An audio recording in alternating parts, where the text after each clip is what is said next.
Assalamualaikum warahmatullahi wabarakatuh. Waalaikumsalam warahmatullahi wabarakatuh.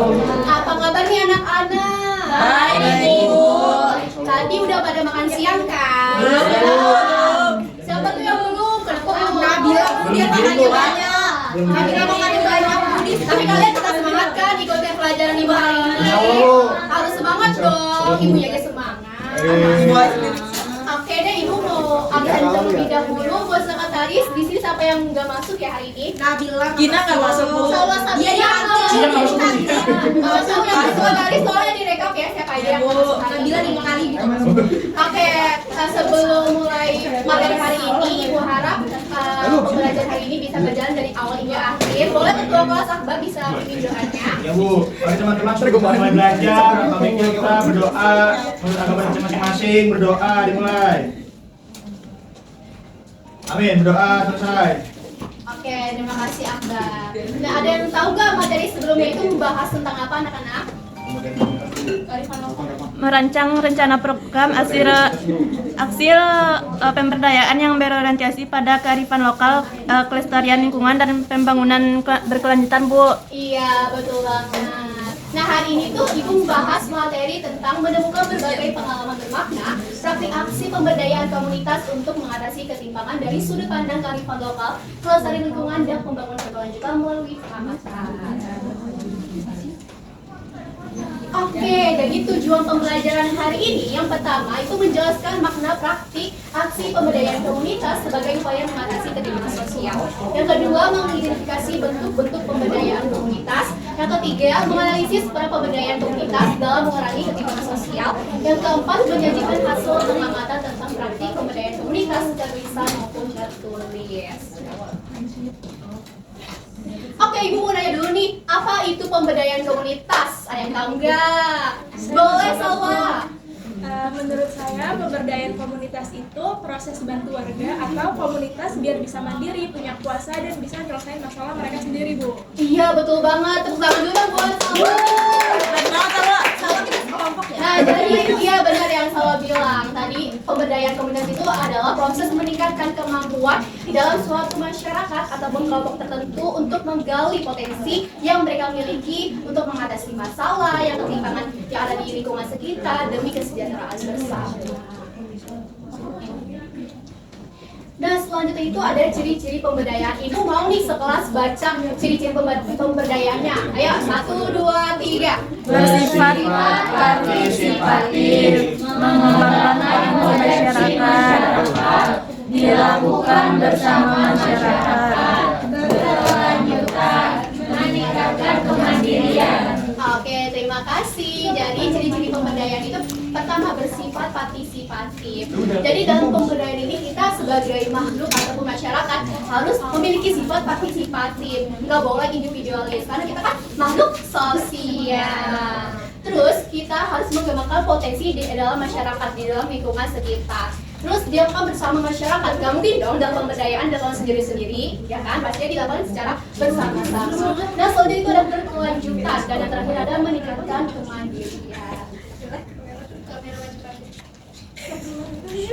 Nah, selanjutnya itu ada tujuan pemberdayaan komunitas. Yang pertama, meningkatkan kapasitas masyarakat. Nah, dalam hal ini masyarakat dibekali pengetahuan, keterampilan, dan agar sikap mampu mengelola potensi yang baik. Terus yang kedua, meningkatkan kesejahteraan masyarakat. Nah, dalam hal ini pemberdayaan mendorong masyarakat memperoleh pendapatan yang lebih baik melalui pemanfaatan sumber daya lokal. Terus yang ketiga, mengurangi ketimpangan sosial. Pastinya melalui pemberdayaan, kelompok masyarakat itu yang sebelumnya memiliki kekurangan ataupun tidak memiliki akses kayak pendidikan, fasilitas umum, pasti itu dalam pemberdayaan itu mereka memiliki kesempatan yang setara. Terus yang keempat ada mendorong partisipasi masyarakat. Nah, dalam hal ini keberhasilan pembangunan tidak hanya bergantung pada pemerintah, tetapi juga kita sebagai masyarakat harus berpartisipasi secara aktif. Gak hanya nunggu dari pemerintah aja, nggak tahu tuh kapan ngejalaninnya kan. Nah, terus yang kelima itu mewujudkan pembangunan berkelanjutan. Nah, dalam hal ini program pemberdayaan harus memberikan manfaat yang jangka panjang, menjaga lingkungan dan dapat diteruskan oleh masyarakat tanpa ketergantungan pada bantuan luar. Nah, selanjutnya apa sih hubungan pemberdayaan komunitas dengan ketimpangan sosial? Nah, hubungan pemberdayaan komunitas dengan ketimpangan sosial ini menjadi salah satu strategi untuk mengurangi ketimpangan tersebut karena memberikan kesempatan pada masyarakat agar memiliki kemampuan yang lebih baik. Dengan kata lain, pemberdayaan itu tidak hanya menghilangkan seluruh ketimpangan aja, tetapi mempersempit kesenjangan melalui peningkatan potensi dalam masyarakat itu. Nah, selanjutnya itu ada praktik aksi pemberdayaan komunitas. Nah, praktik aksi pemberdayaan komunitas adalah suatu kegiatan nyata yang dilakukan oleh masyarakat, pemerintah, organisasi, maupun lembaga sosial. Untuk apa? Untuk meningkatkan kualitas hidup serta mengembangkan potensi yang ada di dalam masyarakat itu supaya lebih baik ke depannya. Nah, selanjutnya itu ada tahapan praktik pemberdayaan. Yang pertama itu ada identifikasi masalah. Nah, dalam hal ini kalian harus mengidentifikasi masalah dulu nih. Apa sih masalah yang ada di sekitar kalian? Contohnya apa aja? Ada yang tahu? Pengangguran, kemiskinan, kriminal. Oke, nanti kalian harus mengidentifikasi masalah yang ada di lingkungan kalian itu. Terus yang kedua, mencari potensi masyarakat. Apa sih potensi di dalam masyarakat yang bisa mengidentifikasi masalah dari yang ada di lingkungan masyarakat tersebut. Terus selanjutnya menyusun program.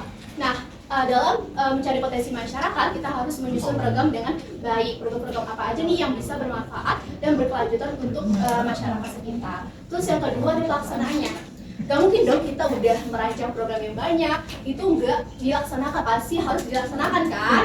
Ya. Nah, oleh karena itu, setelah kita melakukan program dan menyusun program, kita harus melaksanakannya dengan baik. Nah, yang selanjutnya itu ada evaluasi.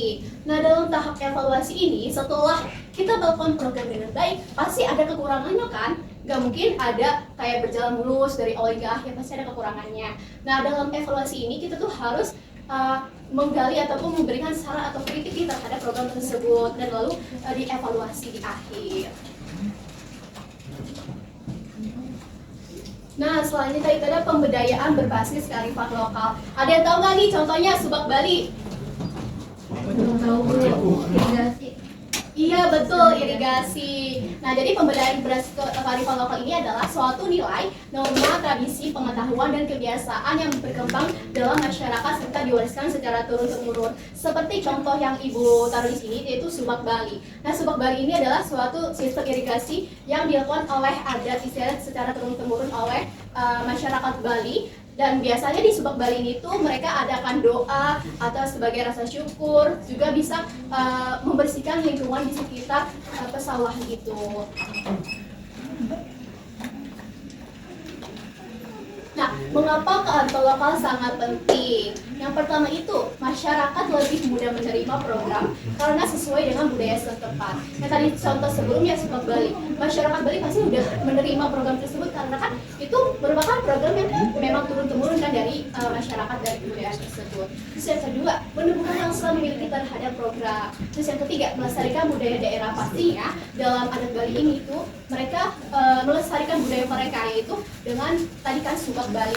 Dan itu bisa juga waktu tulis-tulis pada datang gitu. Terus yang keempat, memanfaatkan potensi lokal secara optimal. Terus yang kelima, mendorong pembangunan yang berkelanjutan. Nah, selanjutnya itu ada pemberdayaan berbasis kelestarian lingkungan. Pemberdayaan berbasis kelestarian lingkungan merupakan upaya meningkatkan kesejahteraan masyarakat dengan tetap menjaga keseimbangan alam. Pokoknya dalam hal ini tuh berbasis dengan terkaitan dengan lingkungan. Contohnya itu apa anak-anak contohnya? Iya betul, bank sampah. Nah, contoh program yang dilakukan itu bisa memilah sampah organik dan anorganik, sampah plastik dijual kembali, sampah organik diolah menjadi kompos, hasil penjualan menjadi tabungan bagi warga. Nah, bisa nih kalian nih, sampah-sampah plastik yang kalian miliki itu bisa dijadikan hasil produk, misalnya kayak tas, dompet, baju dari bahan plastik itu bisa menjadi hasil nilai uang gitu buat kalian. Nah, dampaknya apa? Dampaknya itu lingkungan menjadi bersih, volume sampah berkurang, masyarakat memperoleh tambahan, terus kesadaran menjaga lingkungan semakin meningkat. Dan itu selanjutnya itu ada pemberdayaan berbasis pembangunan berkelanjutan. Pembangunan berkelanjutan adalah pembangunan yang memiliki kebutuhan masyarakat saat ini tanpa mengurangi kemampuan generasi mendatang untuk memenuhi kebutuhannya. Contohnya ini adalah homestay. Nah, program yang dilakukan oleh homestay adalah pelatihan pengelolaan homestay, pendampingan manajemen usaha, pelatihan pemasaran digital, dan pemanfaatan produk lokal. Dampaknya apa? Dampaknya itu bisa pendapatan keluarga meningkat dan dari penyewaan homestay tersebut. Terus meningkatkan keterampilan masyarakat di bidang pelayanan, komunikasi, dan juga kewirausahaan. Yang ketiga, menjual produk UMKM dan kuliner khas desa itu meningkat. Dan kelima, yang keempat ada muncul lapangan pekerjaan baru seperti pemandu wisata, juru masak, pengrajin, dan penyedia transportasi lokal. Nah, ini waktunya seru-seru dia. Oke, kalian siap-siap? Udah siap belum? Udah siap. Oke, pertanyaan pertama. Pemberdayaan komunitas bertujuan untuk A. meningkatkan kesejahteraan masyarakat, B. memperbesar kerjasama sosial, C. membatasi partisipasi masyarakat, D. mengurangi kerjasama masyarakat. Saya Bu. Aduh, udah ruang. 1, 2, 3. Nabila, boleh Nabila. Jawabannya A Bu, meningkatkan kesejahteraan masyarakat. Oke, jawabannya A. Apakah betul? Salah. Yeah, betul. Oke, kita ke pertanyaan selanjutnya. Nah, salah satu contoh kearifan lokal dalam masyarakat adalah A. vandalisme, B. pencemaran lingkungan, C. gotong royong, D. konsumsi berlebihan. 1, 2, 3. Sofa, boleh. Gotong royong, coba kita lihat. Oke, betul. Oke, pertanyaan terakhir nih. Pemberdayaan komunitas yang menjaga alam mencerminkan prinsip A. urbanisasi, B. pembangunan berkelanjutan, C. industrialisasi, D. modernisasi. 1, dari bawah dulu dong. 1, 2, 3. Salwa, boleh. Yang D Bu, pembangunan berkelanjutan. Oke, kita cek apakah benar jawabannya. Oke, benar. Pertama ada yang udah mau menjawab pertanyaan Ibu. Keren banget. Oke, ini yang lebih seru nih. Tugas. Nah, ini tuh nanti Ibu kasih tugas kalian, tugas ini itu buat penambahan nilai di UAS nanti ya. Nah, jadi petunjuknya itu identifikasi suatu politik asli pemberdayaan komunitas yang pernah kamu lihat atau kalian lihat nih anak-anak yang ada di sekitar kalian. Selanjutnya, nanti anak-anak analisis berdasarkan pertanyaan. Yang pertama itu apa sih kegiatan yang kalian ambil, terus tujuannya apa, bagaimana kegiatan tersebut membantu mengatasi ketimpangan sosial, nilai kearifan lokalnya apa aja di dalam kegiatan tersebut. Terus yang kelima, bagaimana kegiatan tersebut itu mendukung pelestarian lingkungan. Terus yang keenam, bagaimana kegiatan tersebut mendukung pembangunan berkelanjutan. Jangan lupa ya dikerjain buat ketua kelas, tolong siapkan ya Google Drive-nya ya buat pembukuannya. Oke, kita berada di kesimpulan. Di sini anak-anak saya mau baca kesimpulan. Boleh dulu.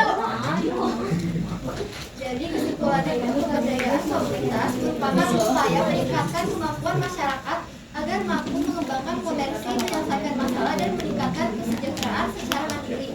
Nah, melalui pemberdayaan berbasis kearifan lokal, pelestarian lingkungan, dan pembangunan berkelanjutan, masyarakat dapat berpartisipasi aktif dalam mengurangi ketimpangan sosial. Berbagai praktik seperti bank sampah, desa wisata, karang taruna, UMKM, dan homestay ini menunjukkan bahwa kolaborasi, kemanfaatan potensi lokal, serta partisipasi masyarakat mampu menciptakan perubahan sosial berkelanjutan dan meningkatkan kualitas hidup masyarakat. Oke, terima kasih Nur. Oke, alhamdulillah hari ini materi yang Ibu jelaskan semoga kalian bisa bermanfaat buat kalian nantinya. Ibu mohon maaf kalau misalnya ada kesalahan kata atau perbuatan, boleh ketua kelas dipersiapkan. Ya teman-teman, sebelum kita mengakhiri pelajaran AKBN-nya, kita berdoa untuk AKBN masing-masing. Berdoa dimulai. Amin, berdoa selesai. Beri salam. Assalamualaikum warahmatullahi wabarakatuh. Oke, terima kasih anak-anak. Terima kasih, Bu.